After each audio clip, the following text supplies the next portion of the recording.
11th का chapter 11 discuss कर रहे हैं। What is adiabatic process. देखो, एडियाबैटिक प्रोसेस वो प्रोसेस है जिसमें सिस्टम की टेम्परेचर, प्रेशर एंड वॉल्यूम तो चेंज कर सकते हैं बट हीट एक्सचेंज नहीं हो सकती है।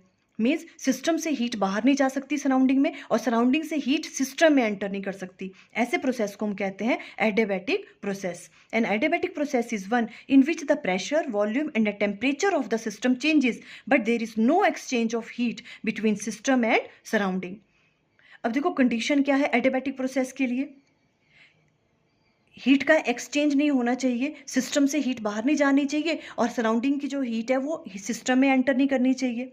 ये तभी पॉसिबल है अगर वो जो प्रोसेस है वो बहुत ही फास्ट हो रहा है, तो process should be very very fast. और सेकंड कंडीशन क्या है, देखो जो भी वॉल्स हैं वो कैसी होनी चाहिए, इंसुलेटिंग वॉल्स होनी चाहिए, या तो आप कह सकते हो एडियाबैटिक वॉल्स होनी चाहिए। बिकॉज एडियाबैटिक वॉल्स कौन सी वॉल्स होती हैं जिसमें हीट का कोई एक्सचेंज नहीं होता है। एंड थर्ड कंडीशन क्या है, no exchange of heat, means Q की वैल्यू क्या होगी, जीरो होगी इस केस में।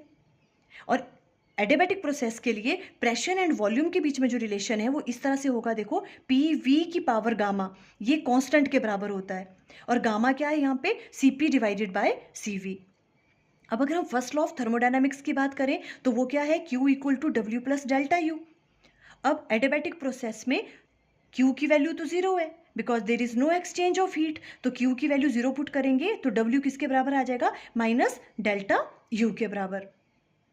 अब देखो, जब भी एडियाबैटिक एक्सपेंशन होती है उस वाले केस में क्या होगा, जो भी आपके पास इंटरनल एनर्जी है, चेंज इन इंटरनल एनर्जी, उसकी वैल्यू क्या होती है, डिक्रीज करती है सिस्टम की, तो इस वजह से टेम्परेचर भी डिक्रीज करता है।